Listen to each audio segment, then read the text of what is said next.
بسم اللہ الرحمن الرحیم۔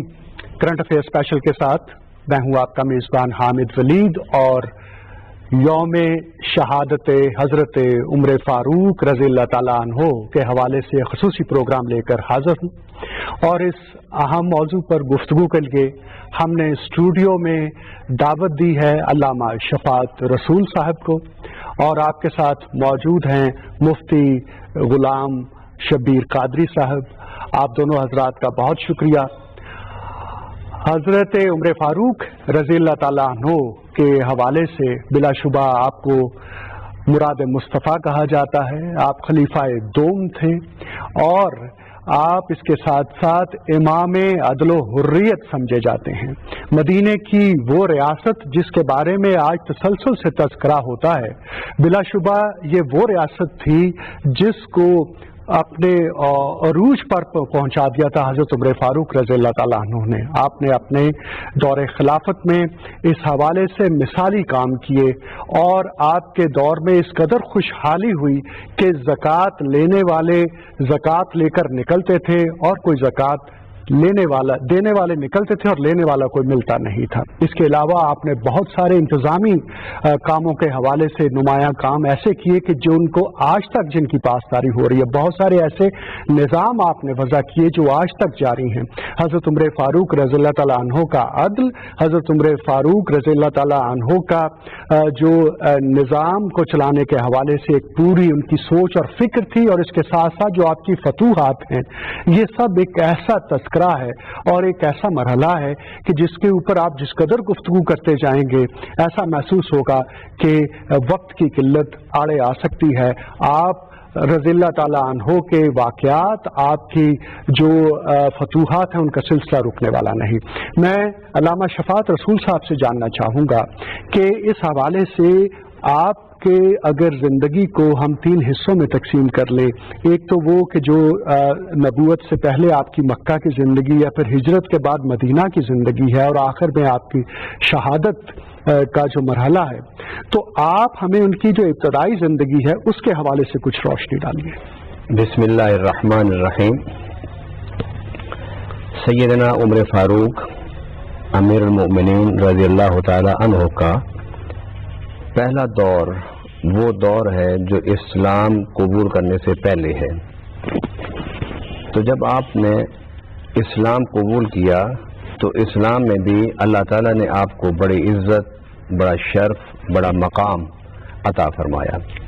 اور اسلام قبول کرنے سے پہلے سیدنا عمر فاروق رضی اللہ تعالیٰ عنہ عرب معاشرے میں، اہل مکہ میں، سرداران مکہ میں، باوجود اس کے کہ آپ نوجوان تھے، پھر بھی ان کا ایک بڑا مقام تھا۔ آپ بنو عدی قبیلہ سے تھے۔ بڑے بڑے فیصلوں میں سیدنا عمر فاروق رضی اللہ تعالیٰ عنہ کو بٹھانا وہ لوگ اپنے لیے شرف سمجھتے تھے۔ آپ کیونکہ عمر میں اتنے زیادہ نہیں تھے کہ جب اسلام کی تحریک کا آغاز ہوا، مگر آپ کی فقاہت، آپ کی ذہانت، آپ کی لطافت، اور آپ کا وزڈم، اور آپ کی جرت، آپ کی بے باکی اور منافقت سے پاک ایک زندگی، سبحان اللہ، یہ اتنی مسلم تھی کہ اسلام سے پہلے بھی سیدنا عمر فاروق کو ان خوبیوں کی وجہ سے بڑا ممتاز اور بڑا محترم دیکھا جاتا تھا۔ پھر آپ نے اسلام قبول کیا۔ اسلام قبول جب آپ نے کیا، اسلام قبول کرنے کے حوالے سے بھی بہت سی روایات ہیں۔ کچھ اس حوالے سے خود حضور صلی اللہ علیہ وسلم نے دعا کی تھی کہ آپ اسلام کے مشرب اسلام ہوں، اس حلقے میں آ جائیں، کچھ اس حوالے سے بتائیے۔ آپ نے جب اسلام قبول کیا تو اس وقت آپ اپنی ہمشیرہ کے گھر میں تھے۔ آپ حضور صلی اللہ علیہ وسلم کی طرف تلوار لے کر جا رہے تھے کہ یہ جو مکہ میں کشیدگی ہے اس کا خاتمہ کر دیا جائے۔ اچھا۔ تو جب اس طرف جا رہے تھے تو راستے میں ایک صحابی ملے، انہوں نے عمر فاروق کے تیور کو دیکھا تو انہوں نے کہا عمر پہلے اپنے گھر کی خبر تو لو۔ تو وہ آپ واپس پلٹے، اپنے ہمشیرہ کے گھر گئے تو وہاں آپ کی ہمشیرہ اور بہنوئی ایک صحابی رسول سے قرآن پاک پڑھ رہے تھے اور سن رہے تھے۔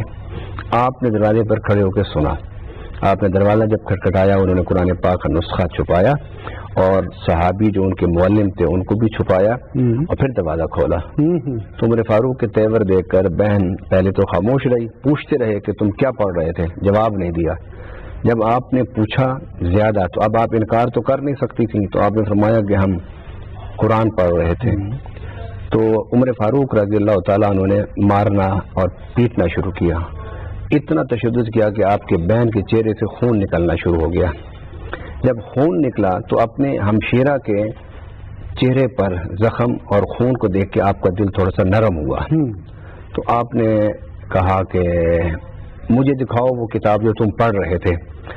تو اتنے میں وہ صحابی رسول حضرت خباب جو تھے وہ چھپے ہوئے تھے. جب حضرت عمر فاروق نے کہا نا کہ مجھے قرآن دو, میں دیکھنا چاہتا ہوں, تو آپ کی ہمشیرہ نے کہا جاؤ پہلے وضو کرو, لا یمسہ الا المطہرون, کہ قرآن کو وہی مس کر سکتا ہے جو پاک ہو. سبحان اللہ. وہ صحابی اندر سے باہر نکلے, انہوں نے کہا کہ عمر تمہیں مبارک ہو, حضور صلی اللہ علیہ وسلم کی جو دعا تھی وہ قبول ہو گئی. حضور صلی اللہ علیہ وسلم 2 دن پہلے دعا فرما رہے تھے کہ اللہم اعز الاسلام بعمر بن الخطاب اور بعمر بن الحشام. ابو جہل کا نام عمر بن حشام تھا. تو فرمایا اللہ سے دعا کی اللہ یا عمر بن خطاب سے اسلام کو تقویت دے یا عمر بن حشام سے. تو اللہ تعالیٰ نے یہ قرہ اے عمر تیرے نام نکالا. سبحان اللہ. انہوں نے قرآن پاک کو دیکھا اور وضو کیا. تو اس کے بعد اسی طرح ننگی تلوار کے ساتھ دار ارقم کی طرف چل پڑے. حضور دار ارقم میں قیام پذیر تھے. ٹھیک ہے. تو صحابہ نے کہا کہ عمر آ رہے ہیں. جب عمر کی طرف دیکھا تو وہاں حضرت امیر حمزہ بھی تھے. سبحان اللہ. تو حضرت امیر حمزہ نے فرمایا گھبرانے کی ضرورت نہیں ہے, اگر عمر صحیح نیت سے آیا ہے تو ٹھیک ہے, اسے آنے دو, نہیں تو میں اسی کے تلوار سے اس کا کام تمام کر دوں گا. پھر عمر فاروق اندر آئے اور حضور صلی اللہ علیہ وسلم کے سامنے 2 زانو ہو کر بیٹھے اور حضور صلی اللہ علیہ وسلم سے کہا کہ مجھے کلمہ پڑھائیے. جب عمر فاروق کی زبان سے یہ کلمہ پڑھنے کی بات سنی تو دار ارقم نعرہ تکبیر سے گونج اٹھا, نعرہ توحید سے گونج اٹھا, اور پورے مکہ میں جب اس کی گونج سنی گئی تو جو سرداران مکہ کے کعبہ کے ارد گرد بیٹھے تھے وہ کہنے لگے کہ کوئی عجیب واقعہ مکہ میں ہو گیا ہے.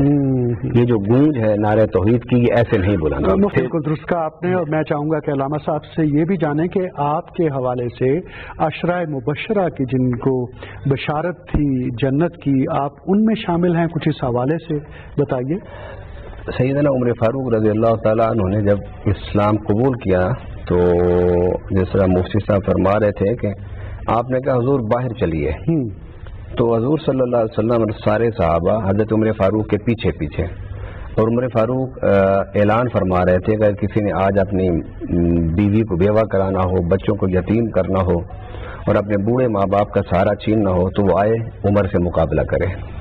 اور یہاں تک روایات میں موجود ہے کہ آپ مکہ کی طرف جب جا رہے تھے کعبہ کی طرف تو راستے میں جتنے دروازے آئے سرداران مکہ کے ان پر دستک دی, اور دستک دے کے اطلاع کی کہ عمر نے اسلام قبول کر لیا ہے. تو جب آگے گئے تو بلال حبشی کھڑے تھے حرم مکہ میں, تو فرمایا اٹھو بلال, کعبہ کے چھت پر کھڑے ہو کے آج اعلان کرو, رب کی توحید کا بھی اعلان ہو اور لوگوں کو یہ پتہ چلے کہ عمر نے اسلام قبول کر لیا. تو علامہ صاحب جس کا مطلب آپ اپنی شجاعت اور بہادری کے حوالے سے اس قدر ممتاز اور نمایاں تھے.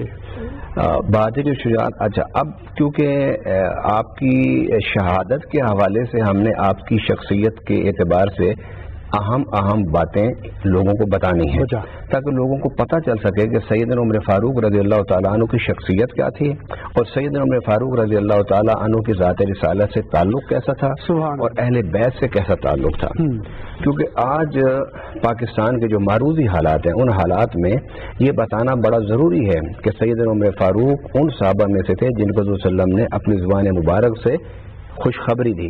حضرت عمر فاروق وہ صحابی ہیں کہ جب ہجرت کے لیے جانے لگے تو آپ نے اعلان کیا کہ میں جا رہا ہوں, کسی میں جرت ہے تو مجھے روکے.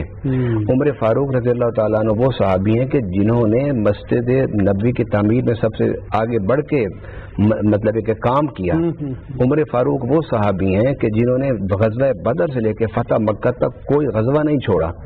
عمر فاروق رضی اللہ تعالیٰ عنہ وہ صحابی ہیں کہ جن کے بارے میں آقا صلی اللہ علیہ وسلم نے کبھی ان کو کسی اہم مشاورت میں نظر انداز نہیں کیا.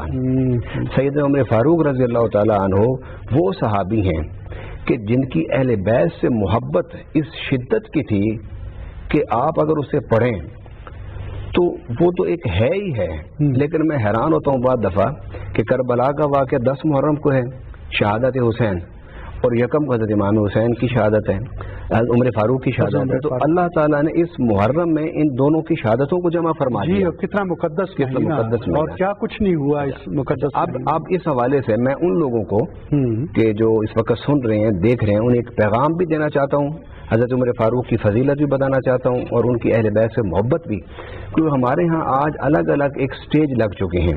کچھ سٹیجوں پر سیدنا عمر فاروق کی فضیلت بیان کی جاتی ہے، اس پر حضرت امام حسین اور شہداء کربلا کی فضیلت کی جاتی ہے۔ میں یہ سمجھتا ہوں کہ صحابہ ہوں یا اہل بیت ہوں، وہ دونوں تصویر کے دو رخ ہیں۔ تصویر کا ایک رخ صحابہ کرام ہے اور تصویر کا دوسرا رخ اہل بیت ہے۔ حضرت عمر فاروق رضی اللہ تعالیٰ عنہ کے بارے میں ہے کہ آپ نے اپنے بیٹا آپ کے پاس آیا اور اس نے عرض کی کہ ابا جان جو حسن ہے وہ آپ کو غلام کہہ رہے ہیں اور مجھے غلام زادہ کہتے ہیں، کیا یہ ٹھیک ہے؟ کیا آپ امیر المومنین نہیں ہیں؟ تو سیدنا عمر فاروق رضی اللہ تعالیٰ عنہ نے فوراً قلم کاغذ دیا اپنے بیٹے کو، کہا جاؤ حسن سے لکھوا کے لاؤ۔ لکھوانے کے لیے جب وہاں پہنچے تو لکھوا کے جب لائے تو راستے میں کہتے ہیں میں سوچتا رہا کہ شاید میرے ابا نے میری بات پر یقین نہیں کیا اور اس لیے لکھنے کا کہا۔ تو لکھوا کے جب لائے تو حضرت عمر فاروق نے دیکھا تو ان کی آنکھوں میں آنسو آ گئے۔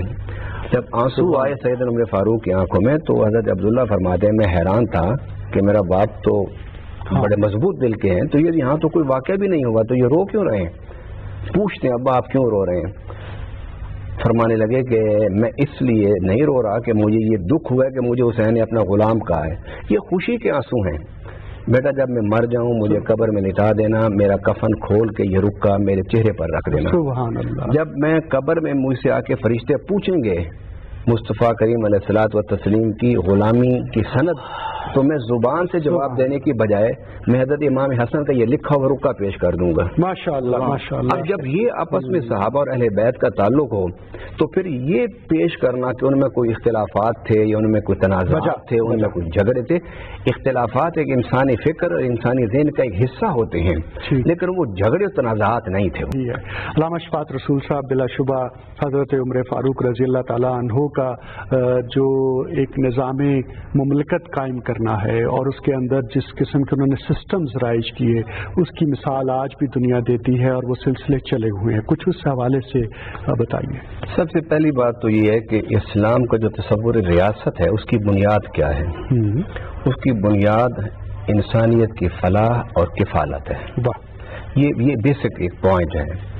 اب آپ اس کو دیکھیں تو سیدنا عمر فاروق رضی اللہ تعالیٰ عنہ نے بہت سارے امور جو اس جزیرت العرب میں اس سے پہلے رونما نہیں ہوئے تھے کہ وہاں کوئی ایک ریاست کا تصور ہو، وہاں قبائلی نظام تھا، آپس میں لڑائی جھگڑے تھے، ہر قبیلہ اپنی جگہ پر ایک ریاست تھی اور اس کا سردار اس کا بادشاہ تھا۔ جزیرت العرب میں یہ پہلی دفعہ واقعہ ہوا کہ انہیں ایک ریاست کے تصور سے آگاہ کیا گیا اور ایک یگانگت اور اتحاد کے ساتھ بیٹھ کے ایک ریاست بنا کر اس کا ایک حکمران مقرر کیا گیا۔ پھر یہ سارے شعبے، کیونکہ اسلام حضور صلی اللہ علیہ وسلم کے نبوت سے شروع ہوتا ہے نا، اس لیے مساجد کا جو نظام تھا وہ حضرت عمر فاروق نے اس کی ترتیب دیا۔ حضرت ابو بکر صدیق رضی اللہ تعالیٰ عنہ جو 2.25 سال تھے وہ ختم نبوت کے جو منکرین تھے اور منکرین زکوٰۃ تھے ان کے ساتھ نبرد آزمائی میں گزر گئے۔ عمر فاروق رضی اللہ تعالیٰ عنہ نے مساجد کا نظام بنایا، عمر فاروق رضی اللہ تعالیٰ نے پولیس کا نظام بنایا، عمر فاروق رضی اللہ تعالیٰ نے اسٹینڈنگ آرمی جس کو کہتے ہیں وہ آپ نے قائم کیا۔ سیدنا عمر فاروق رضی اللہ تعالیٰ عنہ کو جو قتل کرنے والا تھا وہ مجوس سے تھا، اس کا نام تھا ابو لولو فیروز۔ جی ٹھیک۔ اور سیدنا عمر فاروق رضی اللہ تعالیٰ عنہ نے جو فتوحات کی تھی نا، ان فتوحات سے اس وقت کی جو تہذیبیں تھیں اور اس وقت جو سپر پاورز تھیں ان کو بڑی ہٹ پہنچی اور بڑا ان کو زچ کیا گیا۔